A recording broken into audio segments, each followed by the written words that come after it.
A Family's Survival, A Survivor's Daily Routine, Part 2, from Version 2, The Spinosaurus Universe, read by the author.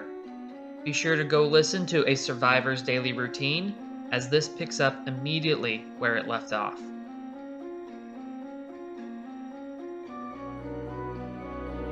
Adam Wachowski returned home without further incident. The family cabin sat in a large forest clearing, closer to a large, relatively circular pond, which was decently deep for one of its size, especially in one spot that was slightly off-center from the middle, than it was to the nearest tree line. Adam's morning run to the old drugstore had gone well, and tomorrow, unless plans changed, he would use the bullets he had brought back to go hunt fresh meat, some of which would be eaten immediately, and some of which would be added to the family's winter stock, because he was about sick of the pitiful excuses for fish that were in the pond. He went around the pond and approached the front door of the cabin, and set his bag down on a wooden deck chair that sat on the roofed porch. He opened the door and stepped inside, leaning his rifle against the wall in the entrance hallway, and he then shut the door behind himself. "Dad!" Adam just had time to turn to see a speeding shape collide with his midsection and wrap its arms around him. Adam grunted at the moment of impact, then chuckled and wrapped his arms around his oldest child, his only son, Nolan. "Hey, buddy," Adam said, hugging his son and running a hand through the boy's hair.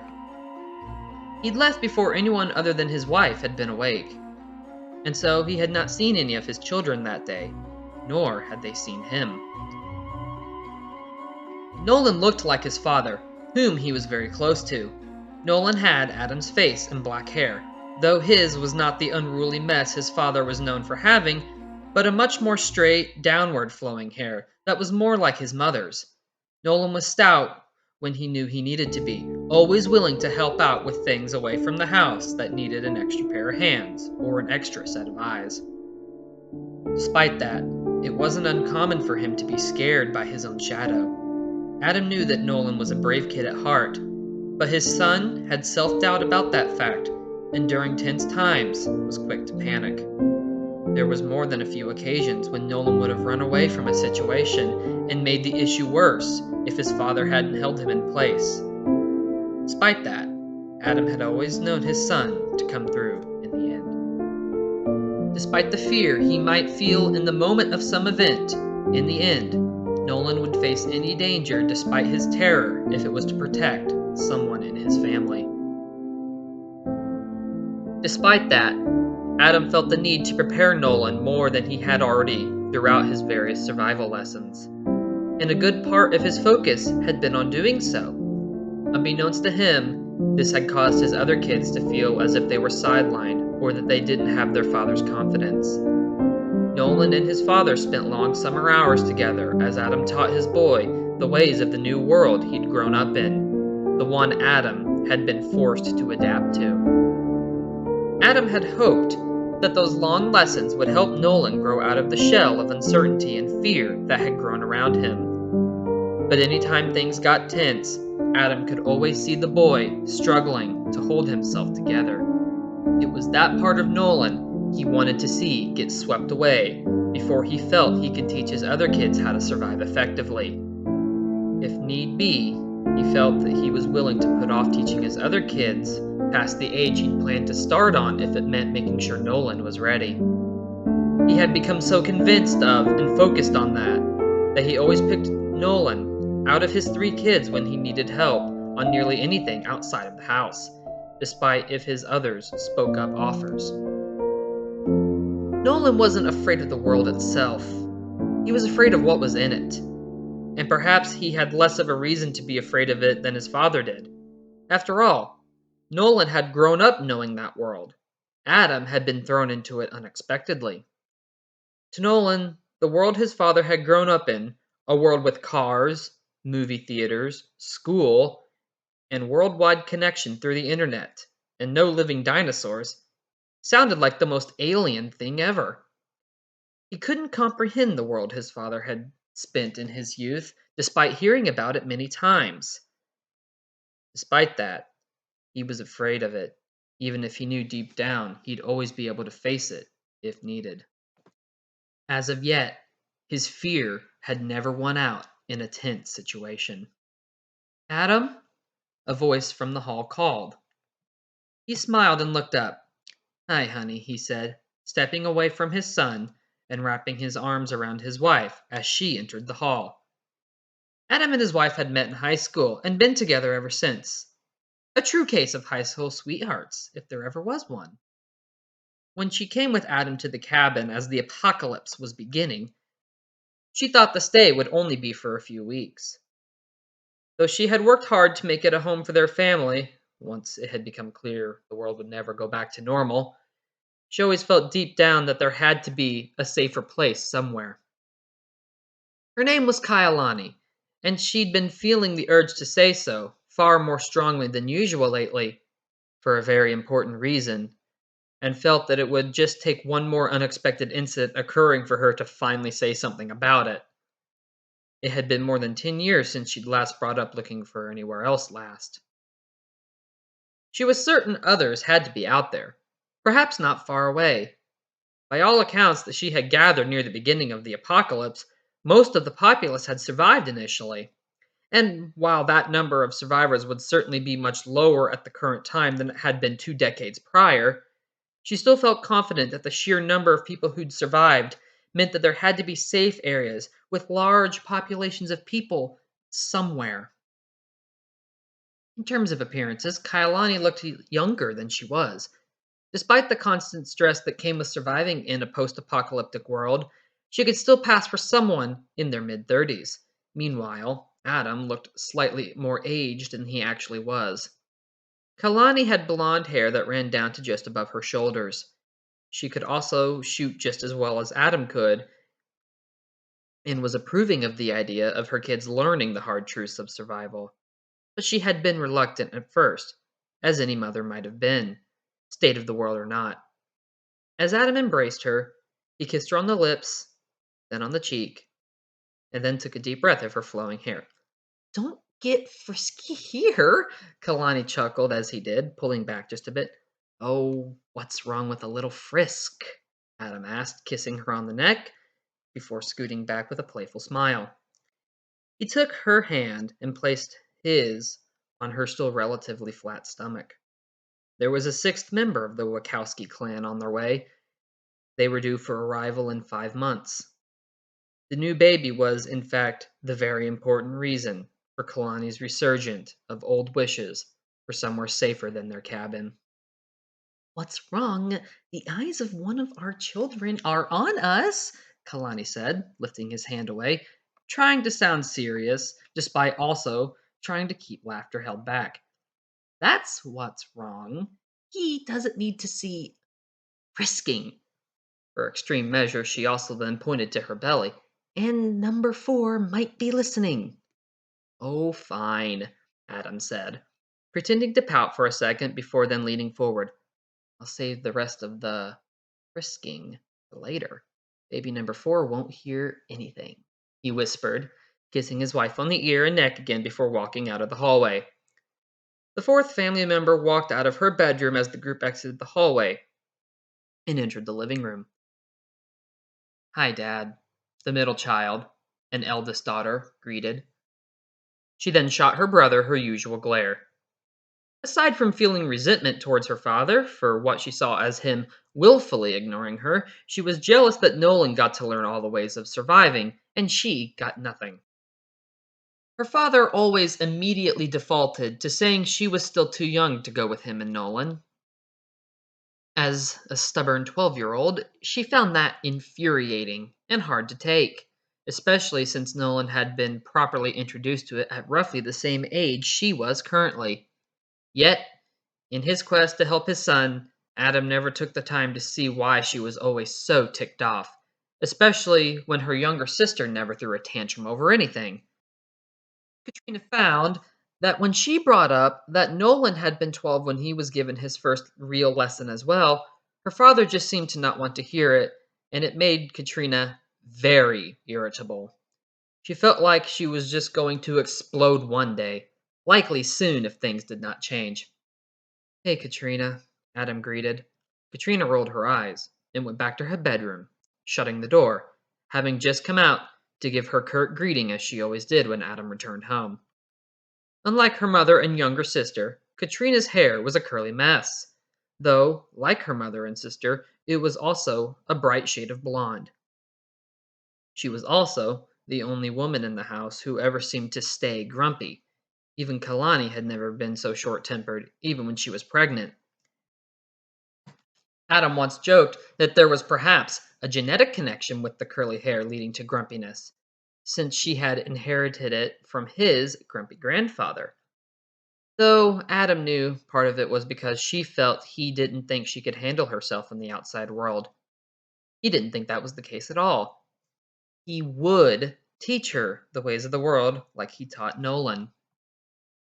Once he was sure that Nolan had learned all he could, and had gone as far as he would go, and maybe once he was sure that Katrina had matured past whatever tempered state she was currently in.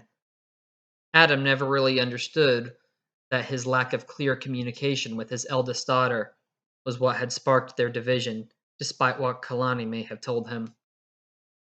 The usual, Adam sighed. Katrina might have thought otherwise, but Adam felt that she was still too young, and he didn't plan to think otherwise until she was at least 13. In his eyes, 12 was too young. Nolan had only gotten basic lessons at that age, and the big stuff had waited till the following year. And, while Adam's focus on his son might have come off as favoritism in the eyes of his other kids, especially to Katrina when she learned that she might have to wait till past 13 to start learning things if Nolan didn't reach his father's expectations in time, that wasn't the reality of how it was at all. In truth, Adam simply didn't want to expose the harsh reality of the outside world to his kids until he felt they were old enough to handle it. Nolan was at that age, and the others simply weren't. Katrina truly had no idea how violent and scary the outside world could be, even though she felt like, and convinced herself that, she did. Adam had worked with Nolan since the day he had turned 13, and not a day prior, despite what Katrina had claimed. And his son was perhaps now even more scared of what was outside than he had been before learning about it all. It had only reinforced the idea that 12 was definitely too young to be ready for it. However, all Katrina saw was her father choosing to work with Nolan, more than usual in recent months, and nothing more. She'll get over it, Kalani said, having long learned that it was fruitless to try to explain to both of them why things were the way they were between them. Adam nodded and sighed. Yeah, though I think you said the same thing 6 months ago, he said, looking at her and his son. Another thing that he had failed to realize was that he simply never sat down and told her why she was waiting, or why he didn't seem to give her as much attention. His focus on helping Nolan was so persistent that such a simple idea never crossed his mind, partially because he felt that he didn't need to explain why, just as the idea of how his focus on his son was affecting his other children never crossed his mind either. Even then, as Adam scanned the room, it took him a moment to realize that the family was one head short in the count. Hey, Adam said, looking around the living room just to make sure he'd not overlooked the unaccounted for family member. Where's Maeve? Maeve Wachowski, the soon to be no longer youngest family member, hurried through the forest like she did almost every day. And, like every day, she did it secretly, without any weapons. For a 10-year-old girl, this was not exactly the safest thing to do, but she had never thought about any of the dangers that lurked in the forest. Having spent her whole life surrounded by their presence, she was used to them. It also helped that there was a certain trio out there that helped keep the area clear of most threats, and had done so since they'd moved into the area. Though before Maeve met them, it was an unintentional service. Now it was one they went out of their way to perform in order to protect her and her family. Like her sister, Maeve also wanted to learn how to survive, but she too had been told by both her father and her mother that she was too young. Though unlike Katrina, Maeve decided to do something about it instead of just pout, throw tantrums, and start arguments with a dad whose focus was clearly elsewhere. Maeve, being the defiant kid she was, had searched and found her own way to learn, taking the issue into her own hands. Her little secret group of friends she'd made in that quest were now teaching her how to survive. Hence, why she was out in the forest, not worried about possible unseen dangers, though they certainly were there. As she passed through the trees, she stopped when three velociraptors, all of whom had large claws, crept out from the trees in front of her. While velociraptors typically were not as tall as someone even Maeve's age, and were covered in feathers as well, the three individuals now standing before her in the clearing were all almost Utah raptor sized, standing taller than even Adam did, and only one of them adorned any feathers at all. After freezing for a moment, Maeve smiled. "There you guys are," she said. Prior to meeting these particular dinosaurs, Maeve had admittedly despised dinosaurs and anything related to them, and anything else that looked prehistoric and alien, finding them as nothing but giant scary animals. Despite never knowing a world without them, she knew they were not like lions or wolves. She knew that they did not belong where they were now. Some basic instincts deep down in the human brain knew it was wrong for them to be back. It knew that they should have been separated by an unfathomable amount of time.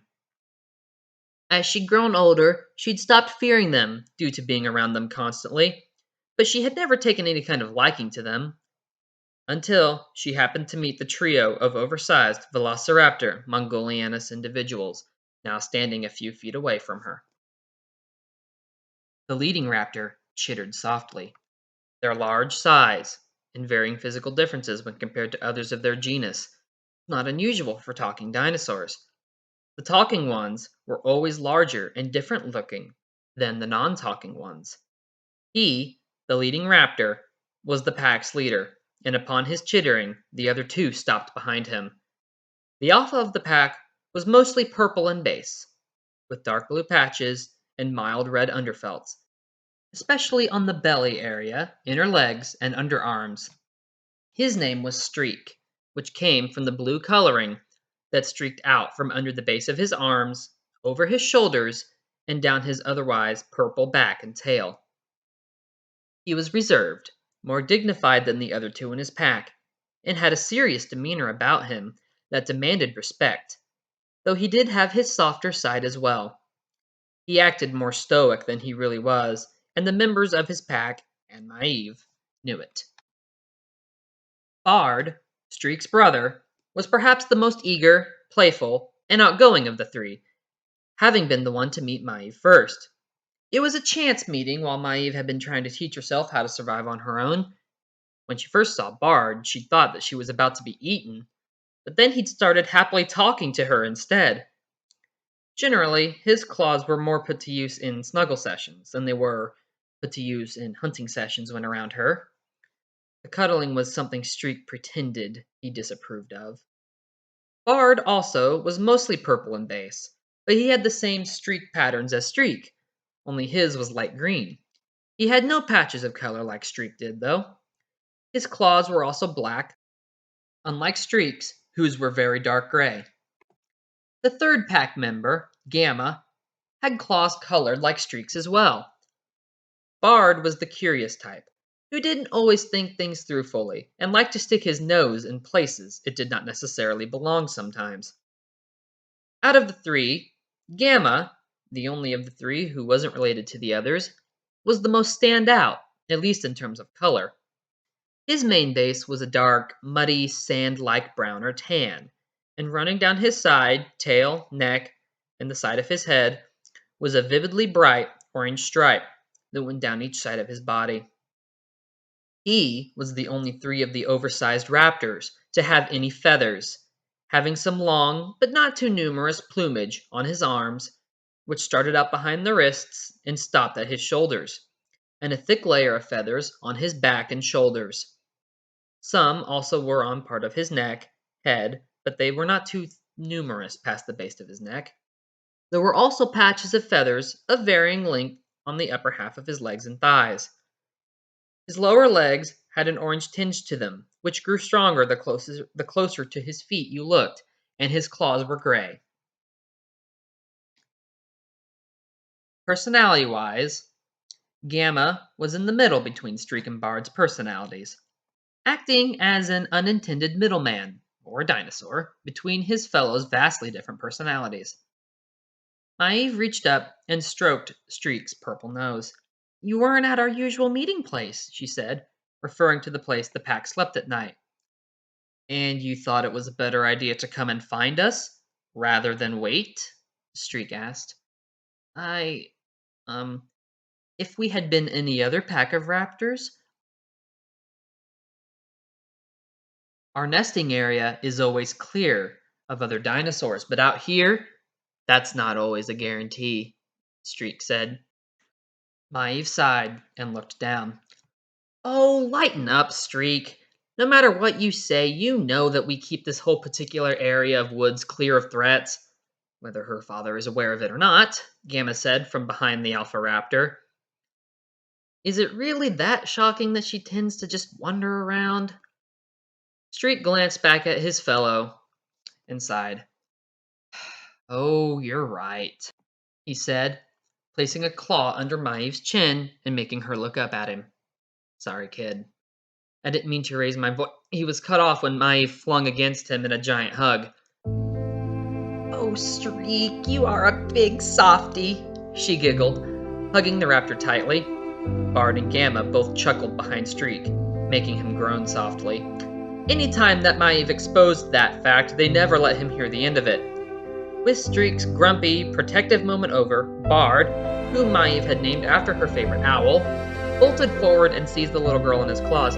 "How's my favorite little human?" he greeted excitedly, lifting her off the ground and giving her an excited hug and nuzzle. "Hi, Bard!" Maeve laughed as the excited raptor hugged her tightly, ending his affectionate greeting with a giant lick across the side of her face.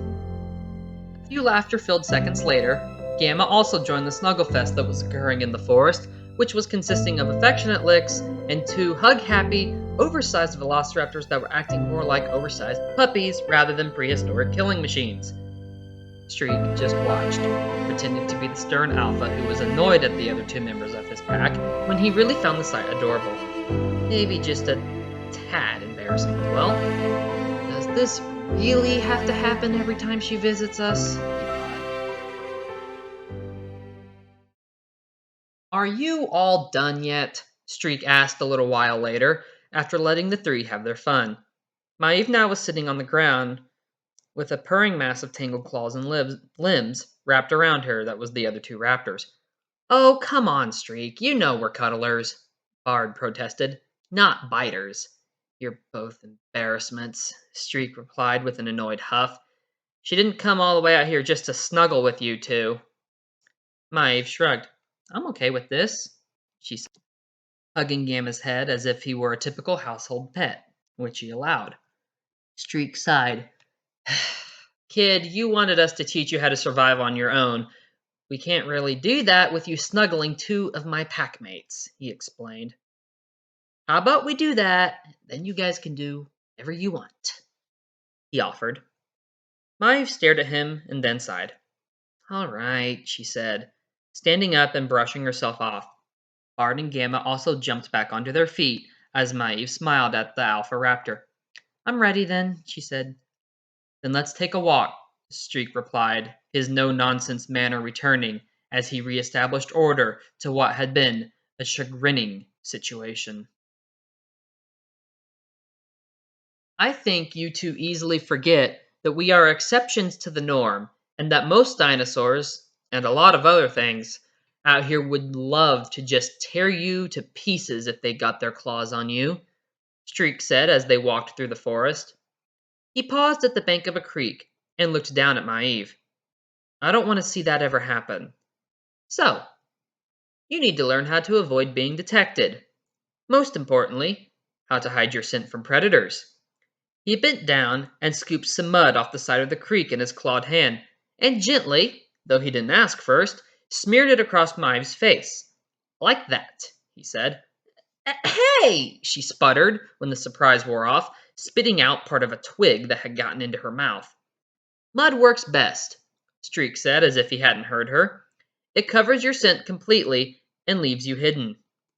With enough of it, no predator can find you. So, here's what we're going to do. We're going to give you a little test today. It's been a while since we did this. Maeve wiped some of the mud out of her eyelids as he continued, half-heartedly glaring at the velociraptor as he spoke. Nearby, there's a decent-sized swamp. I'm not telling you which direction it is, because we've already taught you how to find landmarks like that by reading the growth of vegetation or the sloping of the land. You will be given a 5-minute head start before we come hunting you like we would any prey item. We're not going to hold back either. You need to find the swamp and find a way to hide your scent before we catch you, and then stay hidden for 5 more minutes once you're there. Understand? He asked. Maeve looked slightly frightened, but she nodded in a determined way. I understand, she said. Okay, good. Look around. Pick what way you're going to go. You have all the time you need for that. But once you step across the creek, the clock starts, Streak said. 5 minutes until we chase after you.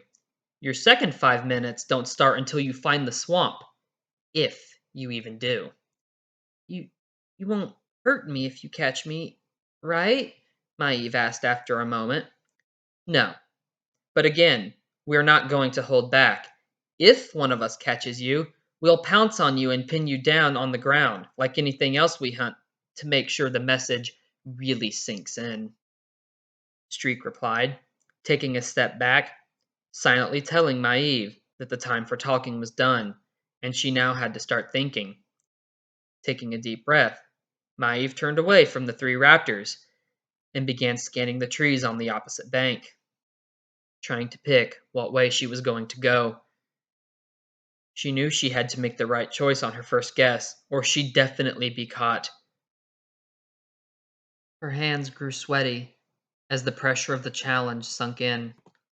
Studying the trees and plant growth carefully, as well as the direction the water flowed in, and what areas seemed to be lower down than others, Maeve took note of one section of tree line where plants seemed to be denser than they were everywhere else, as were the plants and mosses growing on the trees. The creek was also flowing that way, at a steady downward incline. That, combined with the fact Maeve knew that where plants grew denser, it meant water was likely closer and was more accumulated in that direction, she took, as well as the increased amount of moss she saw on the trees, as a good sign. Deciding she'd go that way, Maeve sprinted across the creek and into the forest.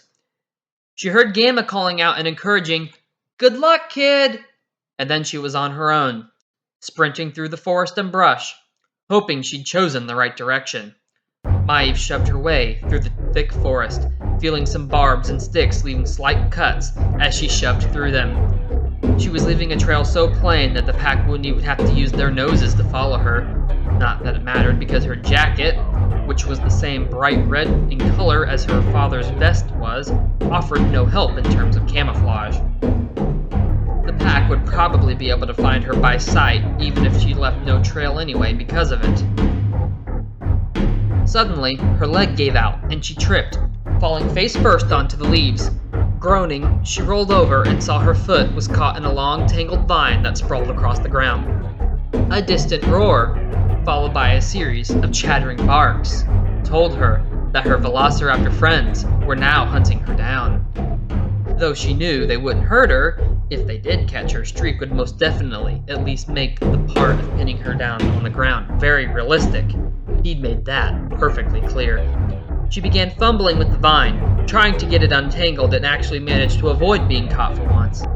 She could hear them chittering when she finally got her boot untangled from the vine, and she stood, sprinting away as fast as she could.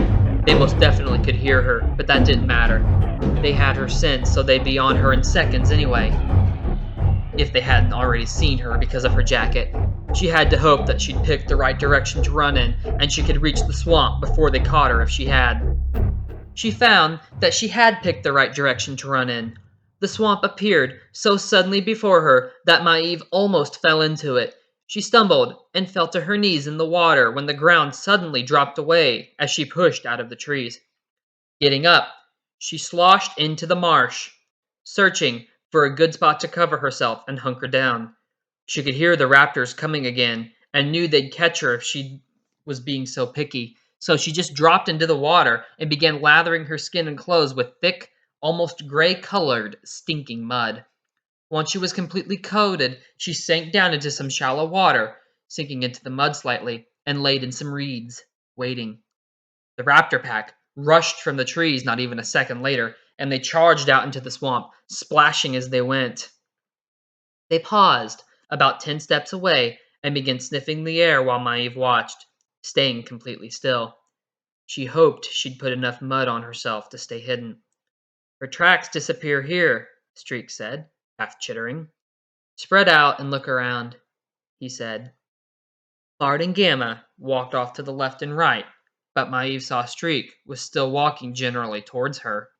He moved slow, examining disturbed patches in the marsh, looking for any kind of sign, or maybe part of a red coat that was not fully hidden. He took another deep breath, but only picked up the scent of decay, moss, swamp water, and stinking mud everywhere. The smell of the swamp was so overpowering in his nose that it would keep any predator, even a Tyrannosaurus rex, from being able to pick up a scent within it. He stood again and scanned around. So close, the ripples from his sloshing footsteps sloshed up Maeve's pant legs. He was so close, she could have touched him if that didn't mean getting caught and losing. Do either of you see her? Streak called. Maeve closed her eyes, not wanting Streak to see them if he happened to glance down. She's not over here, Gamma called. Or here, Bard added. Maybe she ran deeper into the swamp? No, she was only just ahead of us. You said you saw her. She would not have had time to run deeper. She's got to be close by. Streak replied.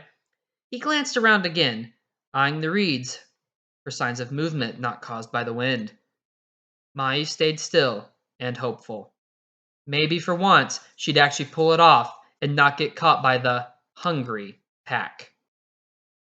I think, for once, you're not going to get your claws on her, Gamma said, walking forward and stopping, one of his claw-adorned feet stepping down right near Maeve's head. She felt the ripples from his step slosh against the side of her head. He's got a point. Actually, by my count, time's up, Bard called. Streak actually looked really impressed as he recounted in his own head. I'll be. She actually did it, he said. Now we just have to find her to let her know. He looked less impressed when Maeve suddenly jumped up from the reeds right between him and Gamma with a roar of her own, startling him and sending him tumbling back into the water. If looks could kill, the one he had on his face upon emerging from the water, coated in wet leaves, slimy moss, and other decaying matter, and seeing a mud-covered Maeve and his packmates laughing, would have at least put the girl in bed with a medical injury for a week. Maeve simply thought the scene was the funniest thing she had ever seen, and paid Streak's scowl no mind. After glaring at Maeve for several moments, Streak's gaze then turned to his packmates. You two are being awfully brave, laughing at your alpha. You both have a good excuse, I hope, he said, standing up out of the water and shaking the mud off his body. No, I'm just cocky is all, Bard replied. A little while later, it was time for the two groups to go their separate ways for the day. I'll come see you guys again tomorrow morning, shortly before lunch, Maeve said, rubbing each oversized raptor on the nose. The three prehistoric carnivores had not just become friends to Maeve. Meeting them had made Maeve change her view of dinosaurs as a whole. Though, while awesome to behold, the large animals were certainly still scary at times. Streak's words were correct. His pack were the rare exceptions to the norm when it concerned reincarnated prehistoric animals, and it was easy to forget sometimes. Shortly before lunch, "Are you offering to be ours?" Gamma asked, which earned him a flick on the snout from Maeve. Maeve had noticed that to be a constant thing with the raptors, though they had human-like emotion and human-level intelligence. They were not at all above reminding their human friend that they were extremely dangerous, natural machines of power when they needed to be, often with playful reminders that they could still eat their human friend if they so desired. Maeve sometimes wondered if all talking carnivores didn't have that "I could eat you right now, human" sense of humor. Maeve doubted it was just limited to these three talking ones. She also had a pretty strong feeling she was far from the only human to have ever wondered about that fact. She sometimes wondered if talking plant eaters had an equivalent joke if they made friends with people. Bard chuckled, bringing Maeve out of her musings, then asked, "How are you going to explain your muddy state to your parents?" Maeve looked at herself and shrugged. "I'll think of something. I'm the youngest, so I can get away with things like this easier than my brother or sister could." She giggled, waving goodbye and turning to jog for home. Again, she traveled without fear, knowing the pack kept the woods clear and her family safe. She just wished she could tell her family, but she knew her father would not approve of raptors being in the immediate area, nor would he hear her out about them being safe and friendly once he was made aware. Maeve knew her father often jumped the gun whenever it came to reacting to things he saw as possible threats, usually shooting first, or asking about or thinking on it later. So, Maeve felt the whole situation was best avoided for the time being, and continued to keep the pack a secret, even telling them where her father had set his game cameras up so they would be able to avoid being seen on those as well. Velociraptors that were almost the size of Utah raptors would certainly be something her father would not take well to seeing near his home. Nonetheless, she would often fantasize about telling her father, him taking the news well, and the pack getting to come and stay at the cabin for good as extensions of the family. Maybe one day it would happen. She hoped. She already saw the raptors as part of her family. Maeve's walk back home was as uneventful as usual, and she made a quick side stop to make sure her other secret was still safe. Peering over the edge of a roughly 9 foot deep, extremely small, tight downward chute of a cave opening, she saw that they were still nestled on the bottom fireworks, with the fuse sneaking up through the rocks, over the ground, through the air, and into a hole in the side of a nearby tree, where a waterproof box of matches were also kept. She had rigged up the whole thing in secret, squeezing into and then climbing out of the cave several times, which she was barely able to do due to how small the space was, to place the fireworks and set up the fuse, halfway between her family cabin and the main territory of the raptor pack. It was her secret signal. If there was ever danger, she could come out to this spot, shoot off the rockets, and the pack would come help her family. I've hoped she would never need to shoot them off. After she was sure her self-designed alarm system was still ready for use and had suffered no damage from the recent weather, she continued on her way home, enjoying the scenery of the forest, covered in drying mud or not. A tweeting made Maeve pause and look up. A mother bird was tending to her nest, and likely the last baby she'd had that year. Maeve watched as the songbird dropped some worms into the baby bird's hungry mouths before flying away again. They began tweeting again right as she flew off, and Maeve smiled, watching the mother bird fly away to continue providing for her nest of babies. It reminded her of the time she'd found an egg in a creek that had been knocked out of its nest by the wind, and she had taken it home after being unable to find the nest, hatched it, and raised the baby before releasing it. Her parents had been so proud, and ever since then, Maeve had always loved bird watching, especially when they were nesting.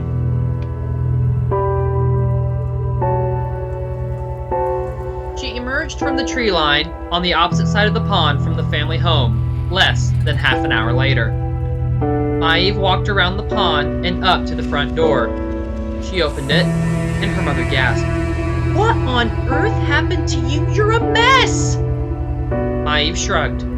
"I tripped and fell in the mud by the pond," she said, nonchalant and acting as if it was no big deal. Her family bought the explanation, but still made her take a bath right away anyway, and her mother immediately began washing her daughter's clothes as well.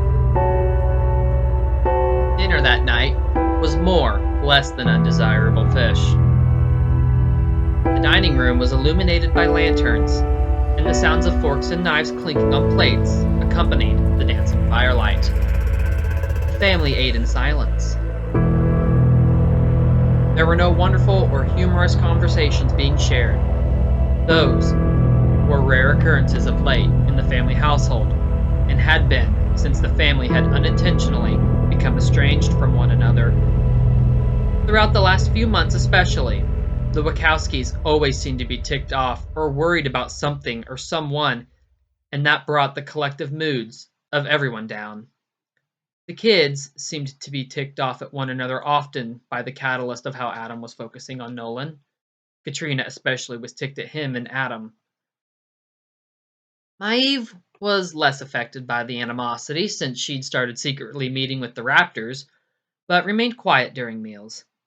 Kailani was always trying to think of ways to bring her own concerns about the family's safety up instead of initiating a conversation. And Adam was tired of Katrina's temper, but still hadn't realized his lack of communication with her was the cause. The whole family suffered from a collective lack of open communication, and no one seemed to know or accept what should be said to fix it. The family sat at a large round table, which already had a space open and ready for a baby's high chair to be placed at when the time came. Adam had managed to find one, and it now sat, still in its box, in one of the closets.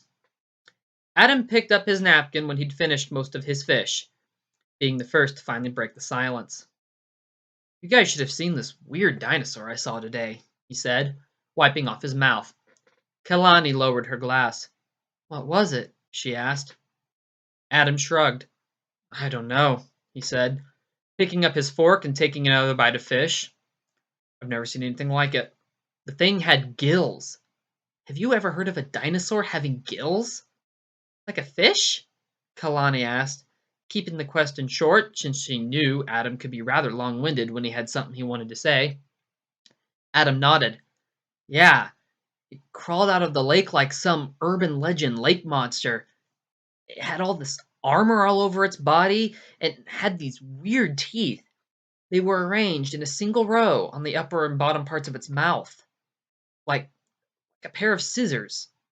I've never seen anything like it in any book about dinosaurs." "Undiscovered species, maybe?" Maeve suggested. Adam nodded to her. "Maybe. I don't know.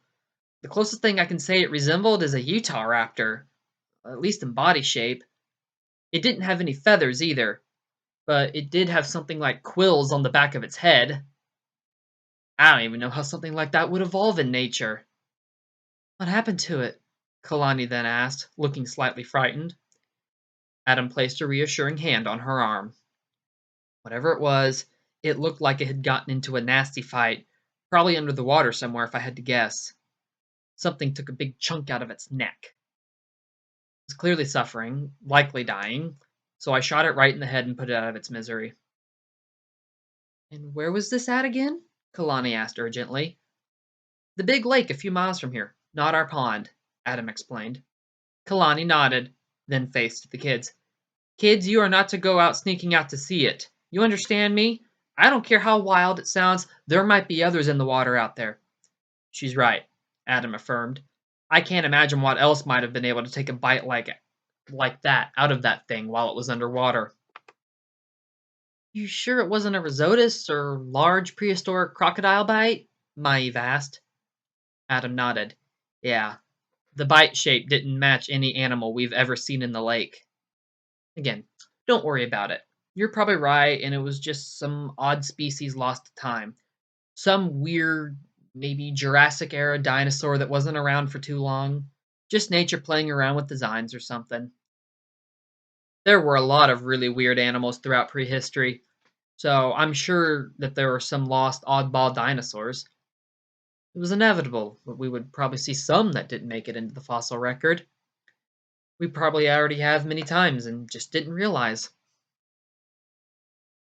After supper ended and the used dishes were cleaned, the family moved into the living room to spend the evening hours together.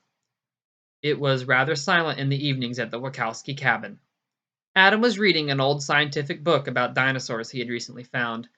It was actually a potentially valuable discovery because at the time of being published, just a few months before the world ended, the multi volume set was one of the most up to date and accurate books on dinosaurs ever published. And since Adam was never the most knowledgeable on dinosaurs, and still wasn't, but he had gotten very good at identifying them, as well as most other prehistoric animals, whether they presented a threat or not.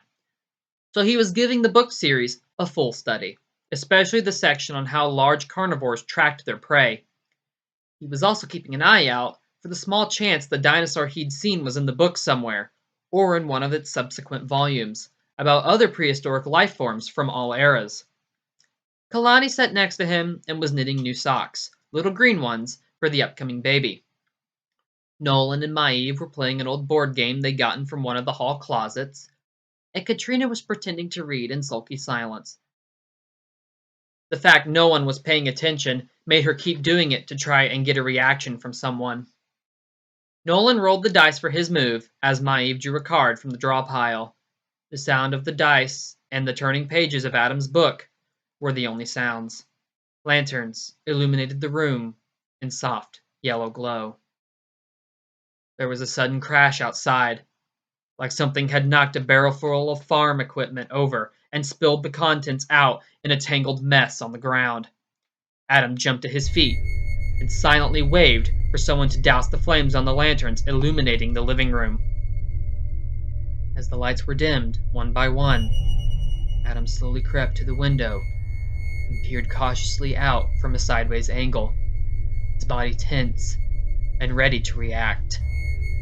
Behind him, his family stood silent, tense as well, and wide-eyed as Adam tried to spot what had made the noise.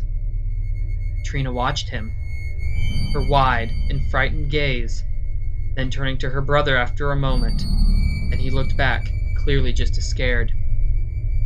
Out of the three children, Maeve was hiding her reaction the most, though the worry was still visible on her face. Kalani, meanwhile, felt a pit growing in her stomach, as the thoughts of what might have been outside ran wild in her mind, and old fears, long pushed aside, were dragged up to the forefront of her thought. It was dark outside. The moon seemed to have been blocked out by some clouds, and in what dim light remained, Adam couldn't see anything. At least he couldn't see it at first.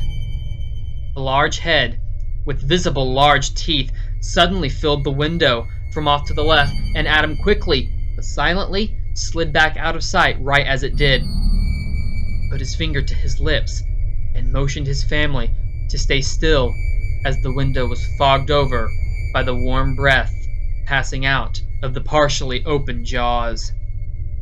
The large snout nudged the glass as the animal outside began looking into the window. At first, Adam could only see the body shape in the dark, and he thought it might have been a Poikiloporpin, a theropod genus from the Jurassic, if his memory served correctly, one he'd seen before, or possibly even a small Lithornax, which he did remember was a genus of theropod from the Cretaceous. But after getting a second peek at the animal, he realized it wasn't either of those two because of its shape. Standing outside, its eyes gleaming and peering into the window, was neither dinosaur he first suspected, but instead one of the largest theropod predators from the Triassic, a Gujirosaurus, part of the coelophysid family. In the low light, It appeared to be dull gray, though it was more likely actually a shade of dark green. Once Adam was sure the animal was indeed a Gojirasaurus, he silently mouthed to his family the name of the animal that was outside, making sure he was clear enough so they could read his lips. The dinosaur snarled, lifting its head away from the window, sniffing the cabin walls. It growled, shaking its head, sniffing the walls once more. It left the window completely and prowled along the walls, smelled food inside, and was searching for a way in. After several long seconds of walking around the cabin, but unable to find a hole, the dinosaur roared and slammed its head into the nearest wall. The cabin shook. Pictures on the wall rattled, and some fell, and Maeve started to scream, but her mother covered her mouth and prevented the cry, though Kailani looked like she wanted to scream out as well. The dinosaur hit the wall again, and Adam motioned to his son, mouthing silently the word, "Rifle!" Nolan nodded and quickly ran off down the hallway to his father and mother's bedroom. He returned a moment later and passed the loaded 22-gauge rifle to his father. Adam checked that it was ready to be fired and hoped he wouldn't have to use it. Gojirasaurus was not a particularly large theropod, especially if compared to carnivorous dinosaurs like Tyrannosaurus or Spinosaurus, but it was still large enough to pose a serious danger to humans. On average, according to the books, they were around 18 feet long and possibly stood somewhere around 5 foot tall at the hip, though the individual outside the cabin appeared to be slightly larger than the average specimen. By now, the dinosaur outside had reached the front door, and it was sniffing at it, sticking its head in under the porch. It sniffed the door, focusing on the knob where the scent of prey was the most potent, and slowly ran its tongue over it, trying to get a taste of what it sought. The Gojirasaurus cocked its head to the side and stopped tasting the doorknob, opening and closing its jaws a few times, confused as to what the thing blocking it from its prey was. Its nose told it that prey was somewhere inside the unexpected but firm barrier. The Wachowski family heard it snarl, and it threw its head, nose first, into the wood, causing the door to shake violently. The Gojirasaurus hissed and nudged the door again, but the lock held. The dinosaur couldn't understand why it wasn't able to intimidate the strange barrier blocking it from the prey it was desperately trying to reach. With another hiss, its shining teeth bared, the dinosaur rammed its head into the door again, bellowing when the wood wouldn't give in and break. Adam motioned his family to stay in the center of the living room and approached the end of the front hall, aiming his rifle at the door in case the dinosaur outside broke through. He crouched, ready to fire, and pulled the hammer back with his thumb, his eye gazing through the scope. The door shuddered again as the hungry animal outside attacked it once more, but it still didn't break down. Adam heard the dinosaur's angry bellow. The door, which Adam had reinforced years earlier, had held. Frustrated, and with a final high-pitched roar, the dinosaur turned and sauntered off back into the night in search of prey that it didn't have to break down walls in order to reach. Adam returned to the window just in time to see its swaying tail vanishing into the night. The outside looked brighter, so it seemed that the moon had come back out. Once the dinosaur was gone, Adam sighed and sat the gun down. "Okay, you can light the lanterns back up," he said. The last lingering bits of tension seemed to fade like the shadows once the light steadily returned, though Adam kept watch out of the window for several more minutes, making sure the Gojirasaurus wasn't coming back to try again. At the very least, he was thankful it had been a relatively small carnivore, instead of one of the larger ones like Tyrannosaurus or Giganotosaurus. He'd once seen an aggressive T-Rex tear the roof off of a trailer house and then flip it over as well to get at the people inside, and prayed such a scenario never took place at his family's household. He had little doubts that one of the larger carnivores could likely tear off the cabin's roof if they really were determined to get at what was inside. Kalani settled into bed for the night a few hours later as Adam undressed in the corner of the bedroom. It was late, nearly midnight, and the only light was on in the house was in the bedroom. A single lantern with a burning dim flame. First time that's happened for a while, she said, referring to the incident from a few hours prior. Adam nodded. Yeah, but it's unavoidable, he said. With all the animals running around, having some come by for a visit is a guarantee. Pond attracts them. Kalani looked down and placed her hands on her stomach. I hate that our kids don't have a safe world to grow up in. I don't know what I'd do if I ever lost any of them. Adam turned to face her, and he walked to the foot of the bed.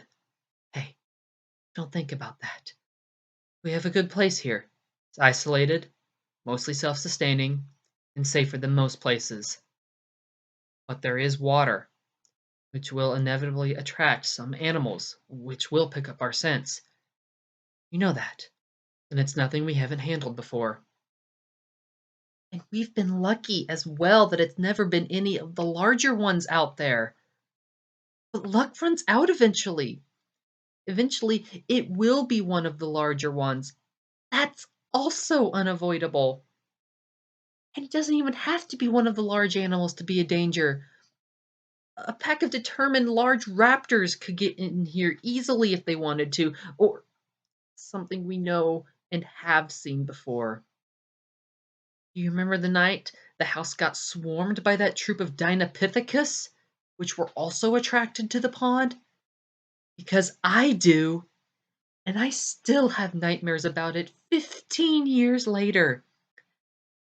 How they shrieked and banged on the windows, their eyes and those giant fangs. How we had to hold the front door shut with everything we had to keep them from getting it open. Kalani paused to compose herself, and then continued. How we were planning to make a run for the ATV so we could maybe escape if they got inside the cabin. I still think those are the scariest things we've ever run into, even if you seem to think otherwise. That was the closest anything has ever come to getting inside of the cabin. And the first time feeling of safety here was shattered for me.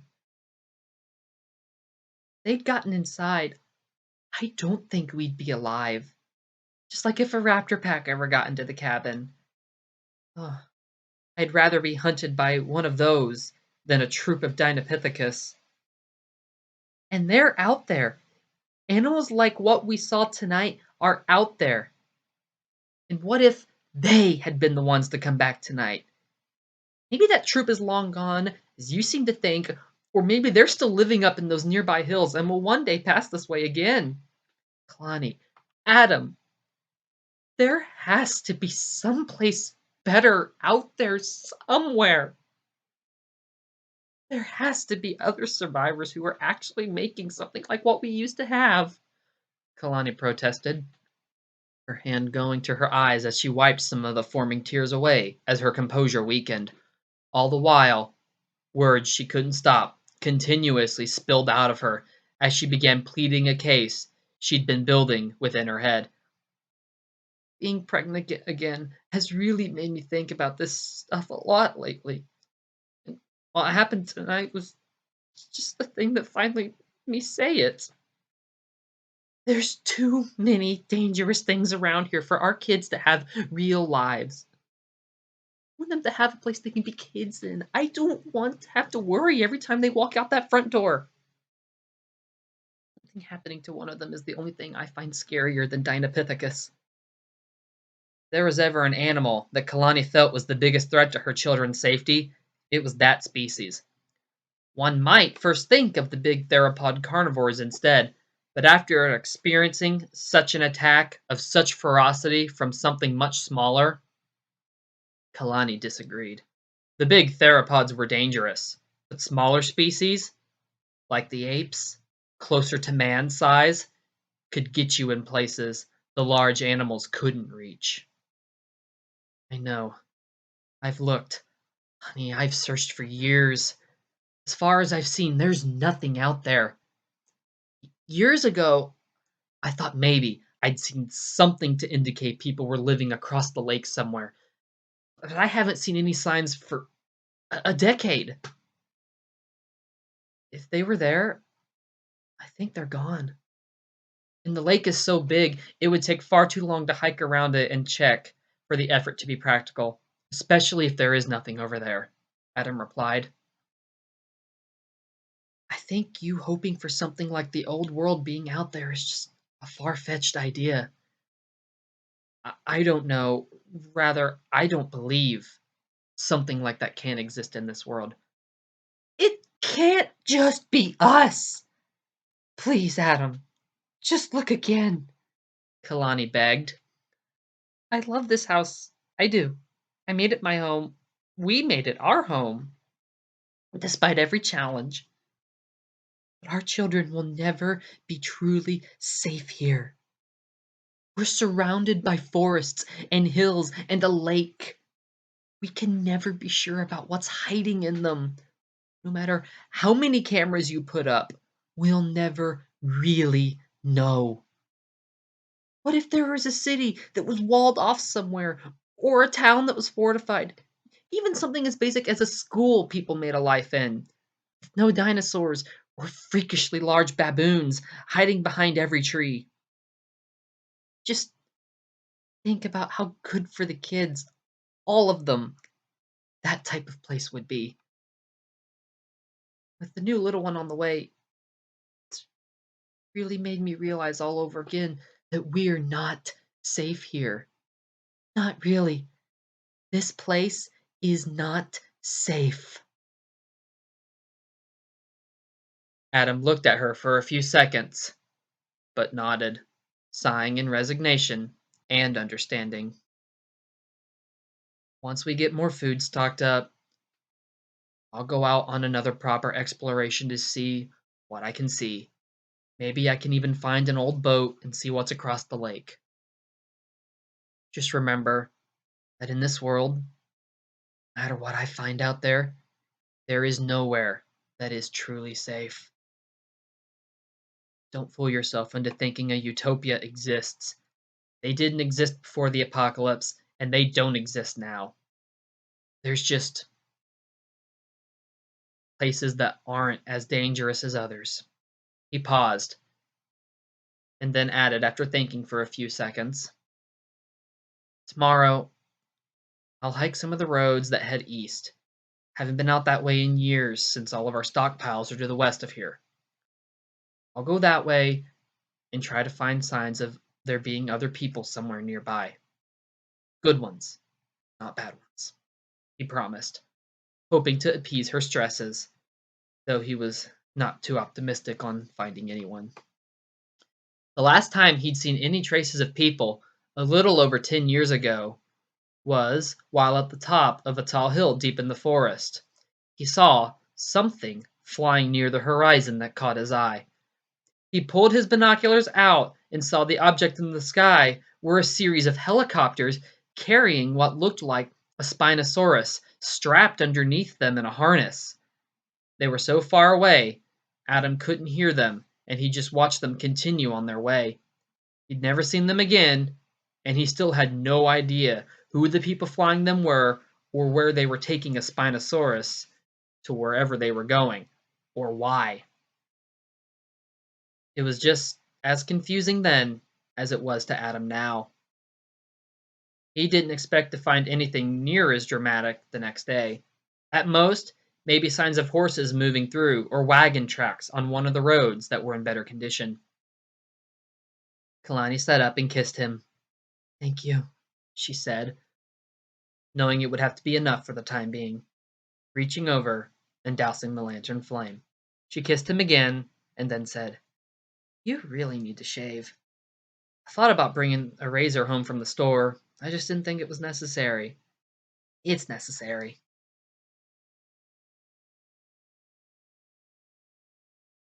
Out in the forest, hiding amongst the shadows, only briefly visible in the beams of light from the full moon, the Guajirasaurus continued prowling through the trees. Its eyes gleamed in the darkness, like its teeth did each time it opened its jaws.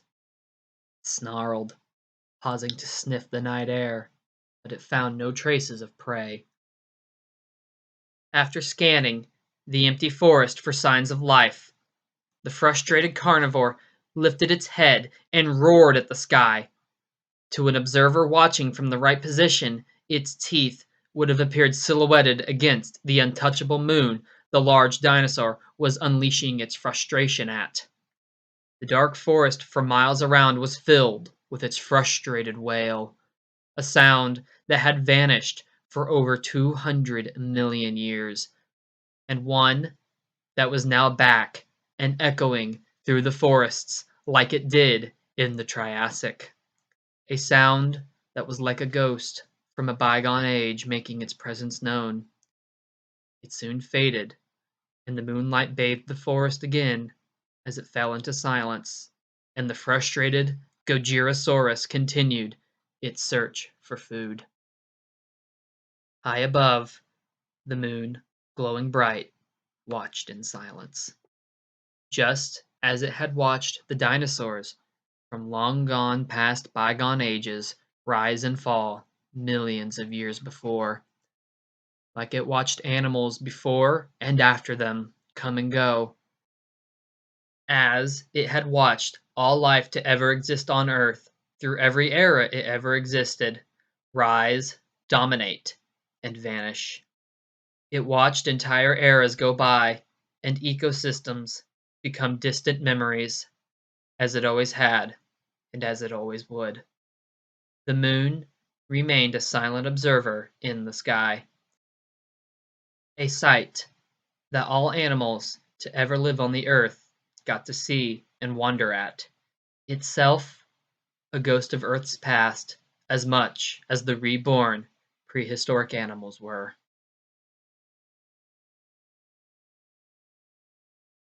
When version 2 opened his eye again, he was still lying in the water, the waves gently sloshing along his side as they had been since he crawled out of the deepest part of the lake nearly a full day prior. The sun was just appearing above the trees. Version 2 laid still for a moment, his eye looking around the landscape around him. If one looked, they had seen his gaze seemed to be different than it had been the previous day, calmer and less intense and feral looking. He was surprised that he was alive. He had not expected to awaken again after passing out the last time. In those emotional moments, it seemed a different personality had for the moment taken control. The hybrid just stayed in the water, gazing around the world that was a vast mystery to him. As he did, felt different than he had previously.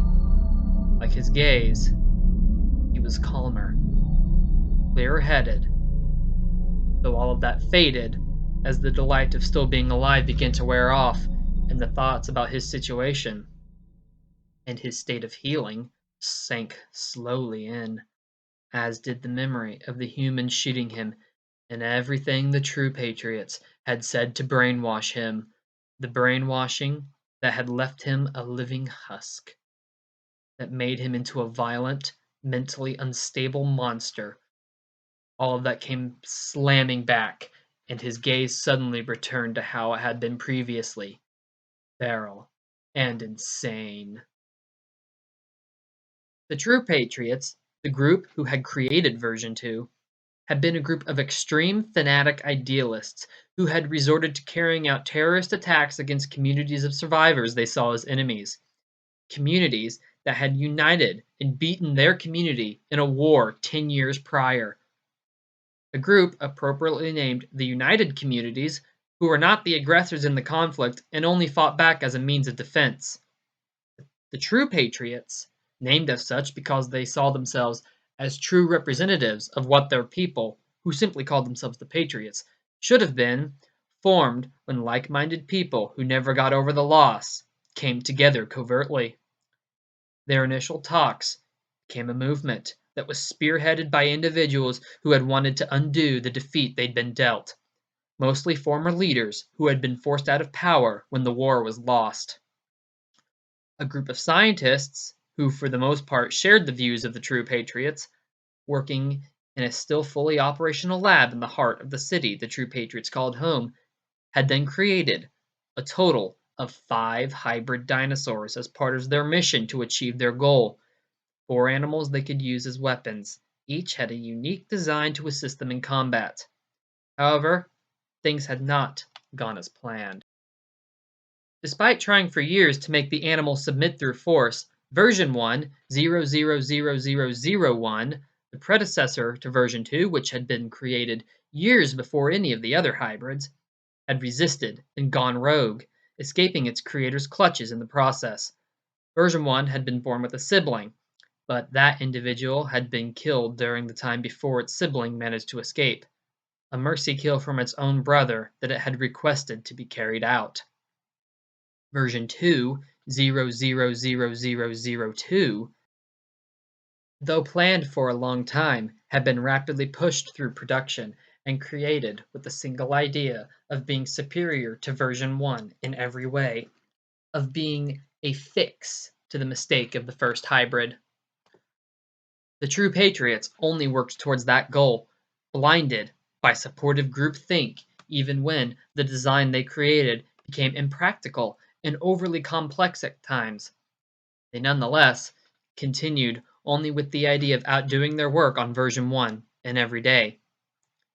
Then, in the end, they rushed to complete version 2 once version 1 had escaped, and the heat started growing on them from people who actually had the authority in the Patriots community, who had grown suspicious of what exactly the group was doing. Once born, version 2's creators had taken to brainwashing him as a way of gaining control instead of abuse and violence as they had done with version 1, which had failed spectacularly. The brainwashing method had worked on the hybrid's impressionable mind, and version 2 had been made into an unstable, aggressive animal, but an animal submissive and loyal for his masters, blinded by being raised to think he should only want to spill blood. In the end, despite the odds, he was a lethal beast. In terms of appearance, version 2 hardly looked like a dinosaur.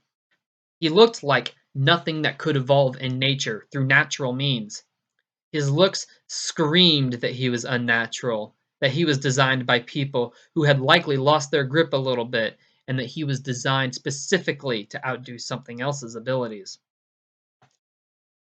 Though they achieved in making him superior on paper, where mixing the dangerous aspects and features of so many vastly different animals sounded great, to achieve everything they wanted on the animal itself, the true patriots had to make him far from practical looking.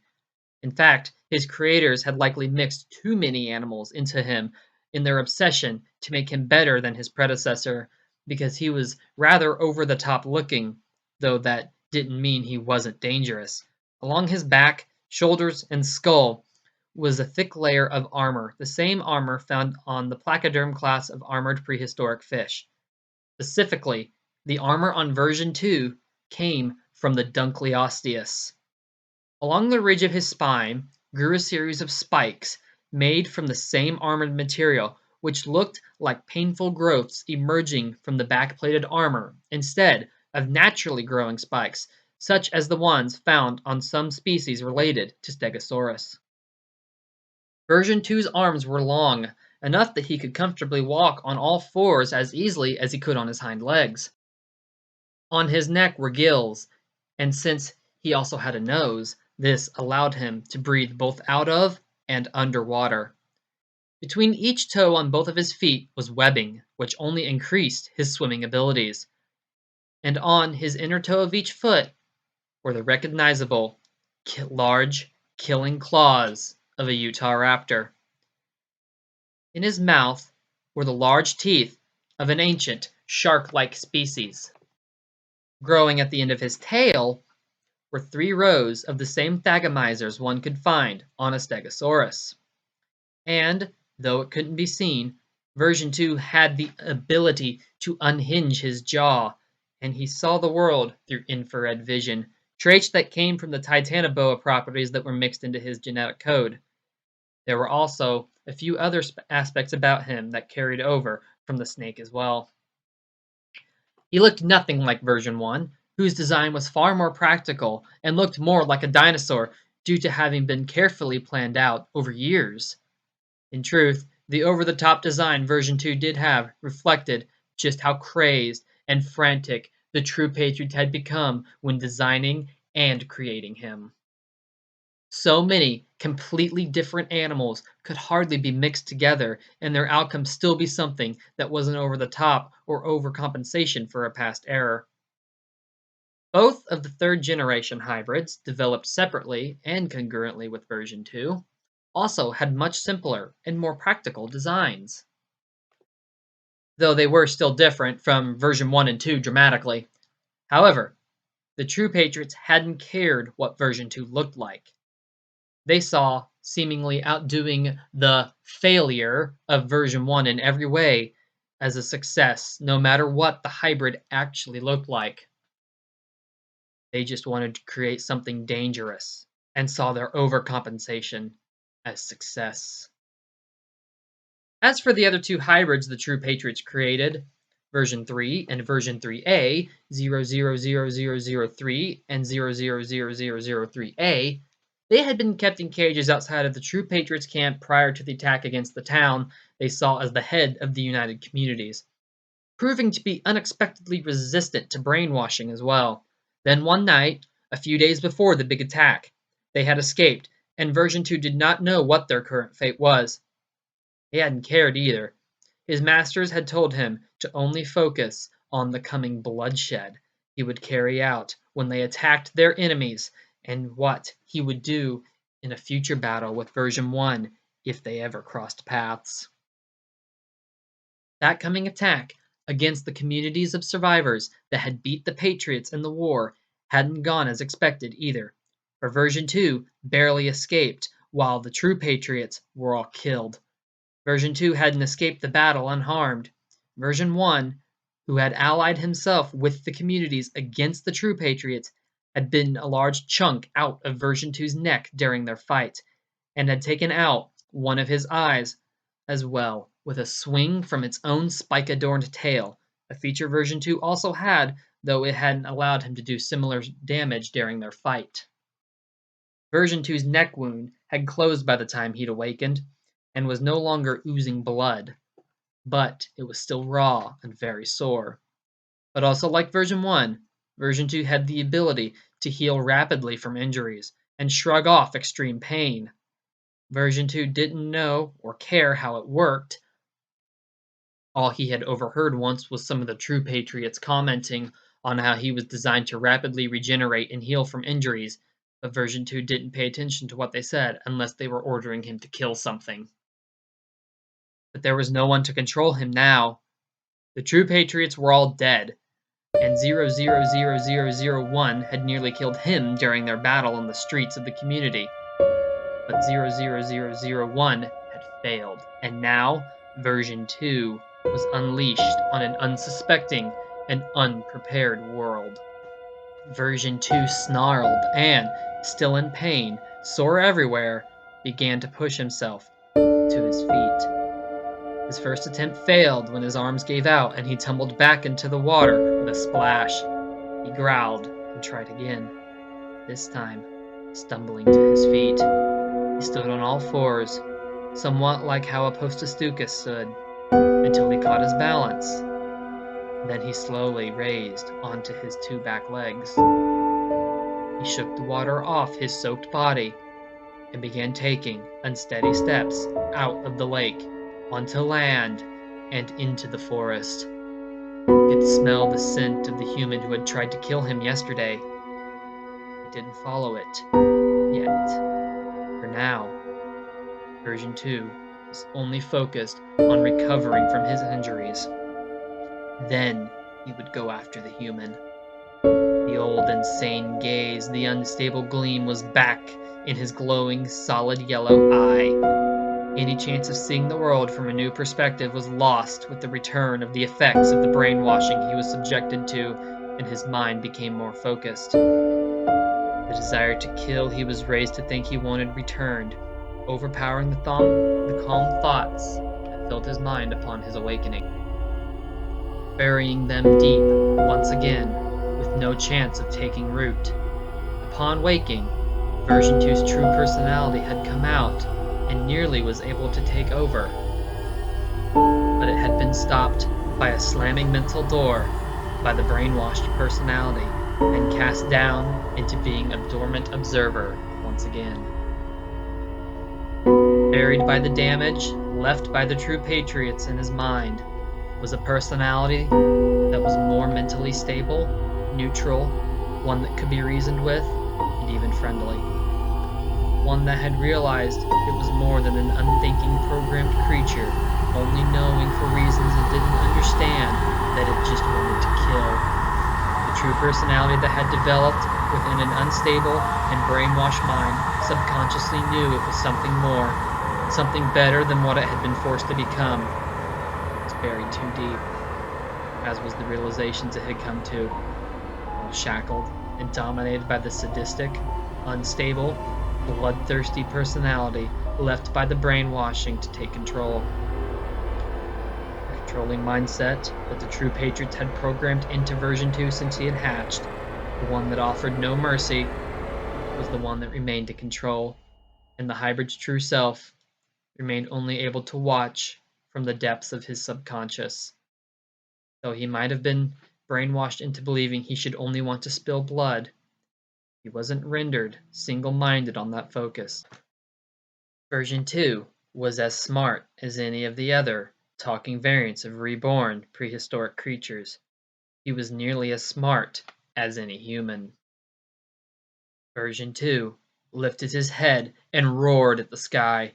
He was masterless, he was free, he was his own now, and no one else's. He was also more resolved than ever to spill blood, having been gifted a specific target. His broken mind saw it as a chance to finally do what he had been raised to believe he wanted to do, and what had been robbed of him during the attack. A monster was now unleashed on the world. The first thing version 2 had to do was recover his strength before he collapsed again, which meant he needed to eat, which meant he needed to hunt. His first targeted prey item that he sniffed out was a grazing deer, a male individual with rather small antlers. Version 2 crouched in the moss and brush, leaves crunching silently under his hands and feet, and watched the deer continue to mindlessly eat, ears flicking back and forth. He crept closer on all fours, moving slow and stepping lightly to minimize the amount of leaves crunching, his one eye unblinking and focused. Focused on all the small details required to make a kill. Version 2 stopped when he was within striking distance, waiting, continuing to crouch on the ground, maintaining strength before the coming spring in his weak limbs. The deer suddenly raised its head and looked around. Version 2 then acted rashly, thinking he had been spotted, and lunged forward with a shriek. He exploded out of the brush, sending leaves and sticks flying in his wake as he sailed through the air with a burst of strength. But he missed his target and just tumbled to the ground, short of the spot the deer had been standing in before his rash attack that had been fueled by desperation. The hybrid hissed in pain, his limbs shaking and feeling too weak to put any weight on, as the deer bolted off and vanished into the forest. Version 2 didn't chase it. He just laid there, waiting to gain enough strength back in his muscles to stand up again. After he did gain the strength to stand up once again, Version 2 pushed himself to his feet and began to sniff out another prey item, prowling through the forest on all fours, dragging his swaying tail on the ground behind him. This time, he came across a lone Euryhippus. Though this was a much smaller animal, Version 2 wasn't about to be picky. He did the same stalking tactic, and this time He was rewarded with a successful kill. He lunged forward from his hiding spot and grabbed the small animal in his teeth, holding it by its back within his jaws. He had the large, protruding, bladed teeth of the Adestus, the scissor-toothed shark, and the tooth structure from the same creature. The version 2 didn't know, or particularly care, what specific species of Adestus his teeth were from. Having the teeth from the genus meant that he had a single row of teeth in the upper and lower parts of his maw, which ran down the center of his mouth, and those teeth, combined with version 2's powerful bite, made quick work of the flesh they'd been sunken into. Something in the trees started squealing as the Eurohippus cried out loudly, but version 2 just crushed it and ended the pitiful struggle, leaving the squeals in the trees as the only cries filling the forest. Too hungry to slowly draw out the kill, as he usually would have done, version 2 just dropped his prey on the ground and began tearing into the flesh with the sharp teeth in his maw, pulling out several of the organs and blood-soaked strips of meat from the belly of the Eurohippus with his unique set of teeth. As he ate, version 2 paid no mind to the squeals that continued without pause in the trees above him. The source was an individual Opidium, a member of one of the species that made up a genus of primates from the Oligocene period, a part of the wider Cenozoic era, that was squealing out to alert its fellow primates that made up a troop. With food entering his belly, he began to feel better quickly. The effects from the much-needed meal worked fast, and fresh strength seemed to flow into his limbs before it was even digested. Once he had more strength, he'd begin hunting underwater, stalking his prey and then drowning it when they came to drink. That was his preferred method of catching food, but he didn't have the strength to propel himself swiftly through the water at the current time. Soon, there was only a bloody Euripus skeleton left on the forest floor, the meat fully cleaned off. Version 2, once making sure there was nothing left on the bones, huffed, and then left it where it lied. Stomach full again, version 2 now crept his way toward the scent of water, finding a muddy pond after a short walk. After taking a few drinks of water, he slid into the shallow but murky brown liquid, moving almost like a crocodile entering the water would, and curled up on the bottom, his gills allowing him to sleep underwater, hidden from any eyes searching for a weak animal. You looked at that spot at that moment and didn't know he was there, you would see nothing out of place. After sleeping his meal off, version 2 had emerged from the pond and returned to the lake. He was a graceful swimmer in deep water, easily swimming in wide arches over any obstacle on the lake bottom. His gills, webbed toes, slim body, and powerful legs, as well as his strong tail, combined to make him not only graceful in the water, but also very dangerous. The water was unusually clear this morning, and his glowing eye peered deep into its depths. No prey was in sight, so he swam back to the shallower water and settled in a rocky spot by a tiny beach. Keeping himself submerged, he watched the trees for movement and waited. He crouched and, still under the water, remained there for a long time, unmoving and eye unblinking.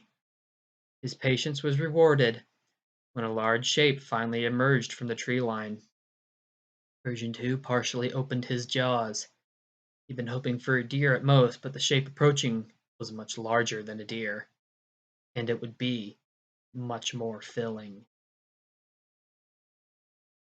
A megaraptor slowly approached the water, leaving deep footprints in the sand as it neared the water's edge to quench its thirst.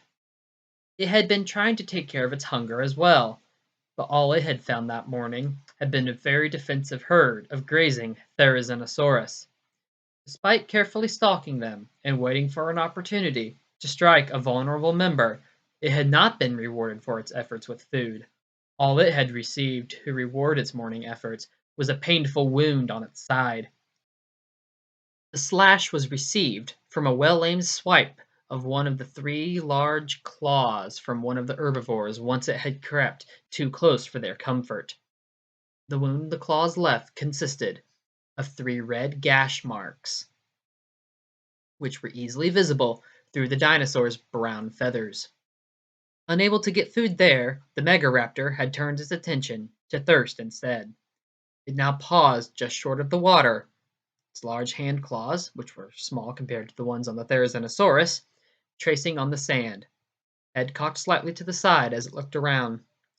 Nothing seemed off. The small waves were gently sloshing under the shore as usual, but this time the lake seemed different. The dinosaur noticed, instinctively, that the area felt strangely still, but the Megaraptor sensed no threats. It took another step forward and bent down to the water to take a drink. The water seemingly exploded as a massive shape with giant teeth emerged from under the water. The Megaraptor barely had time to register what it was seeing before version 2 had latched onto its neck with a powerful chomp. Using his powerful legs, version 2 then kicked back and dragged the struggling theropod into the depths of the lake to drown it before feasting on it. His meal from the day before had returned much of version 2's strength, and this one would do much of the same. After a final splash of version 2's spiked tail, the ripples in the water's surface became still again, hiding what was beneath the surface, as it always did. That morning, a minor wound from the claws proved to be the least of the Megaraptor's problems. By the time version 2 would be done with his kill, there would only be a skeleton of the Megaraptor left on the lake bottom. Later that morning, version 2 tore yet another bite off of the submerged corpse lying strewn out on the lake bottom, blood and bubbles flowing out into the dimly illuminated water around him. The glowing eye in his head was brighter in the dim light than the sunlight shining down far above was. He was feasting on his kill almost 50 feet below the surface of the lake. He'd eaten over half the meat on the entire carcass before he was satisfied. No longer hungry, he pushed himself off the bottom and swam up, leaving the rest of the meat for whatever lucky scavengers happened to come by for a nibble. Version 2 emerged near the surface not far from a location where rocks were piled on the bank, piled there by humans decades ago for whatever their reasons had been. They laid like a blanket on the ground, emerging from the water and extending far up the bank from it. He swam over and crawled up the rocks until he reached the tree line at the top of the bank. He shook the water off himself and entered the woods, beginning to search for a place to sleep his most recent meal off. One more night of rest, and he knew he'd be nearly completely recovered. And come morning, he would go back to where he had first crawled out of the lake and begin his mission to settle what the human had started by shooting him. Version 2 had already directed all of his unstable, deranged hate on that human and whoever he was associated with. They would all die.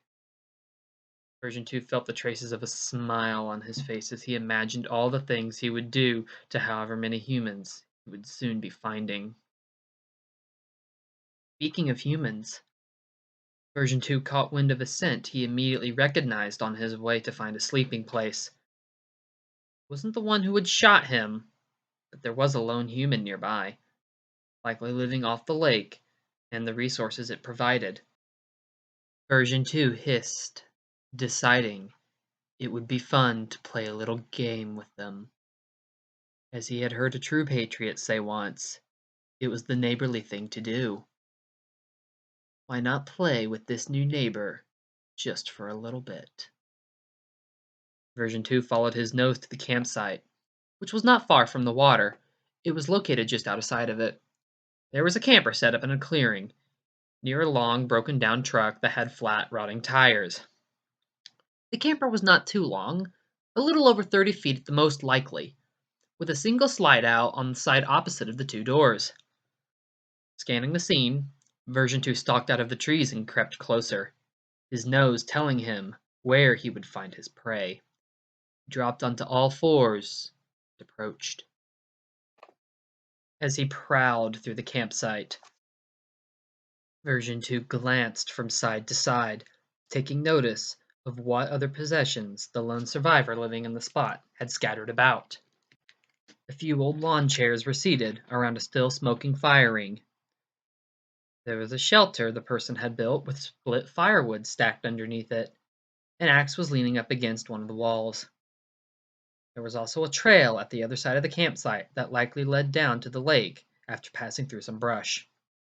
The person living here obviously got plenty of their food from the pond, given how much dried fish was hanging from lines strung between the trees.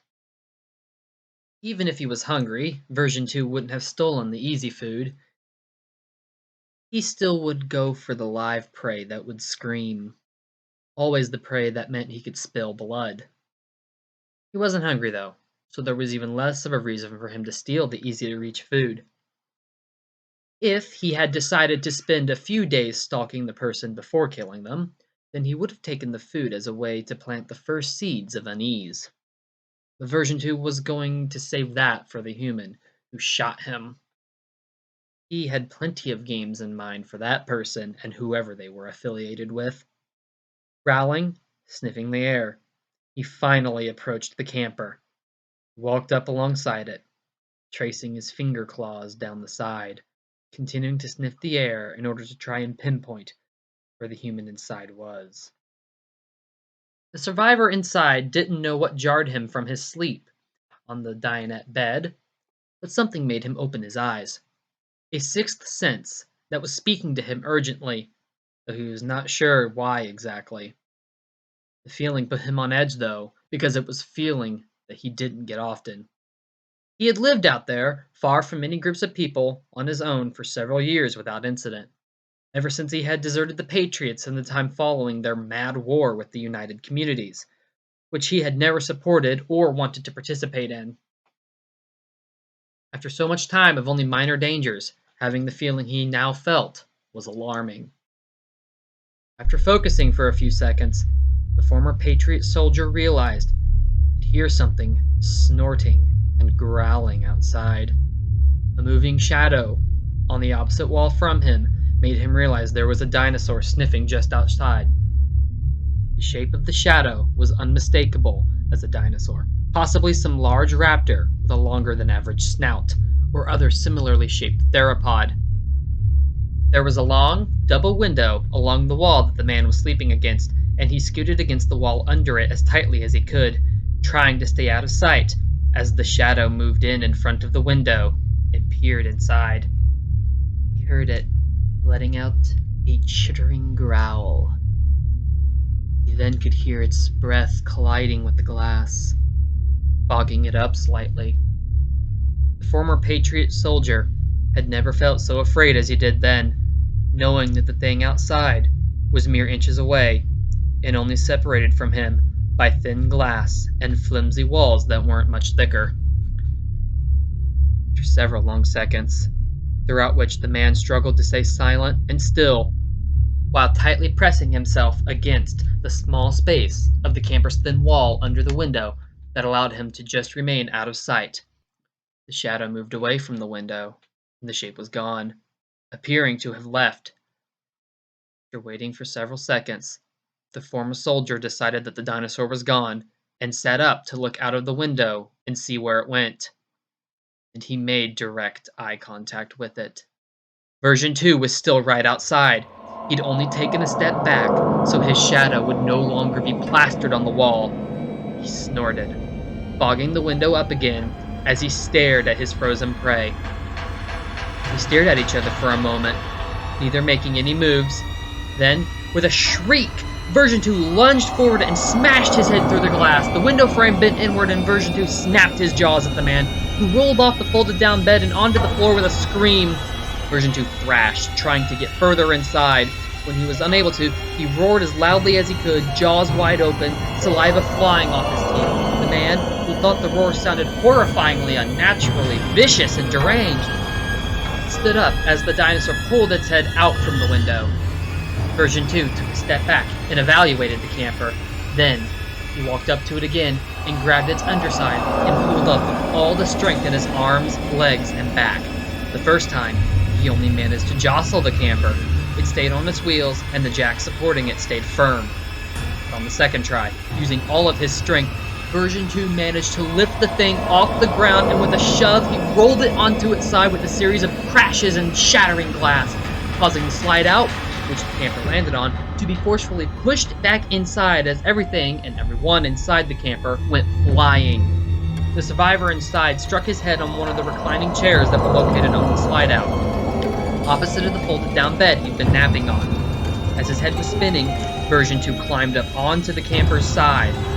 He stuck his head inside the window again, roared, and began tearing at the walls with his claws.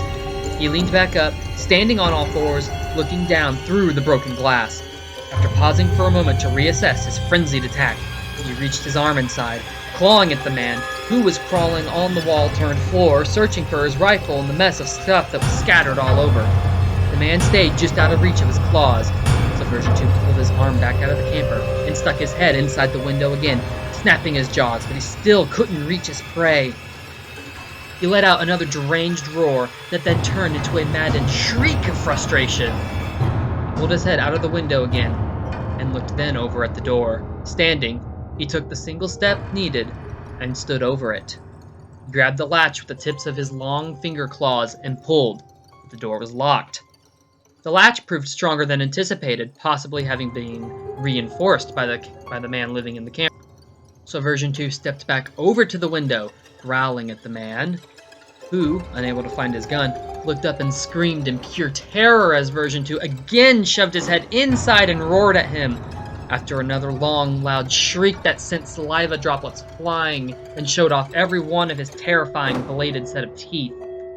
Version 2 pulled his head back out of the window again, and the man sat up, and he watched the dinosaur swing its gaze around.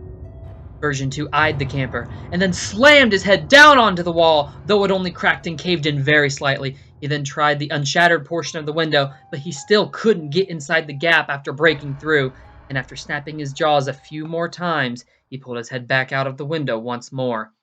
The man then watched as Version 2 again stood, walked over to the door, which was directly above him.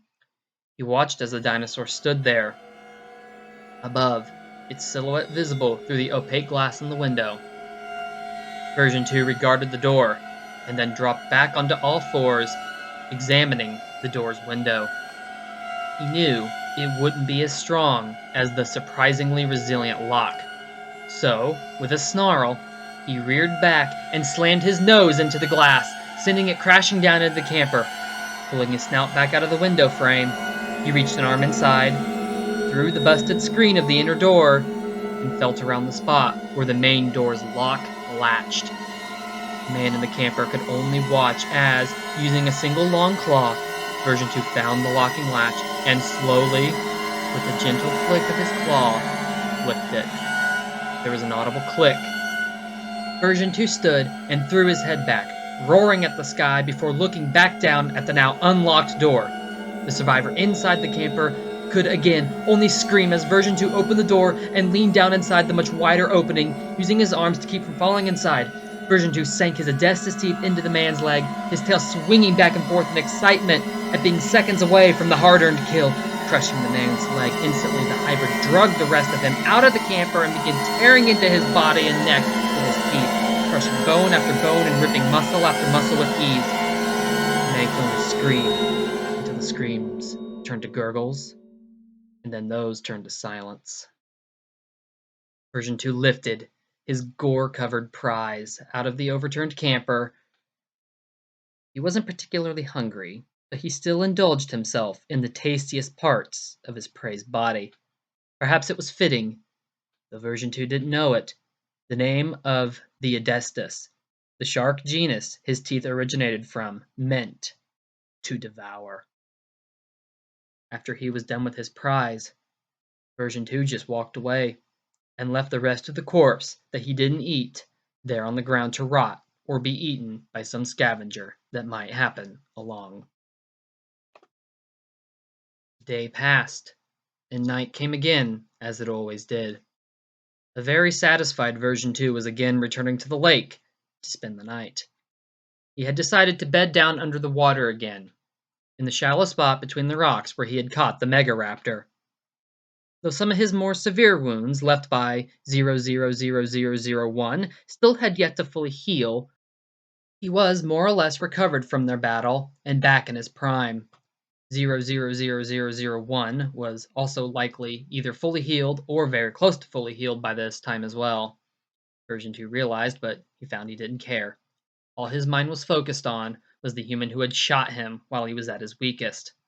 Stalking on all fours, Version 2 slid into the water, sinking under the surface and vanishing from view. Spikes on his back were the last signs of him slip beneath the surface and leave the water's surface still. Version 2 slept well, and when he awoke, the sun was again in the sky. So he sat up and lifted his head out of the water.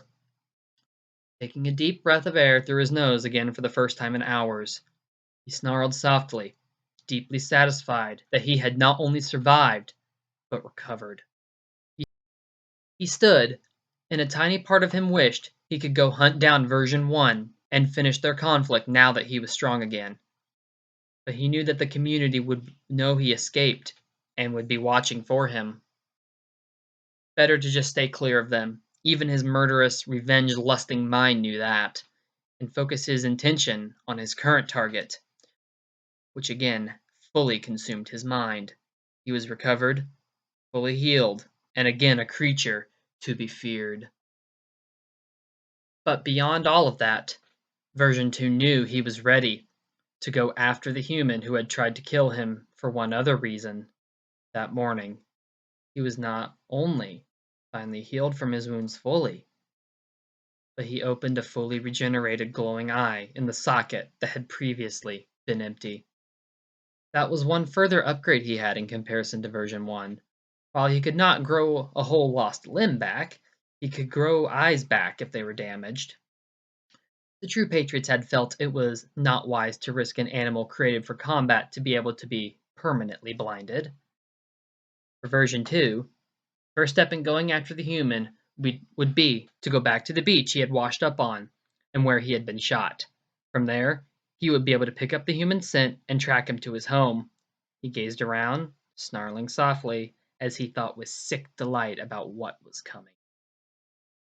He was going to deeply enjoy not only terrorizing the human for a few days, but he was going to enjoy killing him even more. And letting the human see him at his strongest rather than his weakest. With those thoughts, he sank into the water again and began swimming, tail swinging through the water behind him, back to where he had been shot by the human who had no idea what was coming for him and anyone else who was with him. That day he found the cabin and began to watch its inhabitants, learning each person's patterns and picking up on their weaknesses. When night again came, he stood still, just inside of the tree line, hidden within the foliage, until the last light inside of the house was turned out. The family was asleep inside. Version 2 circled slowly around the outside, inspecting the building and noting entry points he could utilize. Peered inside a few windows, such as the sliding glass door in the living room window, noting the layout of the inside of the home. Standing on the front porch, gazing into one of the living room windows, his finger claws lightly and without his full intention, traced along a faded claw mark left behind in the wood by an angry Dinopithecus almost 2 decades before. He'd reached the place where the primates had long before, with much better success than they had, but didn't proceed further yet. Instead, he slinked back into the forest shortly after arriving at the cabin, satisfied with his initial look over the house. All the while, Wachowski family members, Adam, Kalani, Nolan, Katrina, and Maeve, remained asleep in their respective beds and never knew he had ever even been there. Though it did not seem like it to the Wachowskis when they woke up the next morning, it was now a different world, and they would never have a truly normal day again. In that moment, a presence would always be lurking nearby, even if they never saw it. Everything was about to change. Wachowskis had built a house, they'd built lives, but it was all about to come crashing down. To be continued.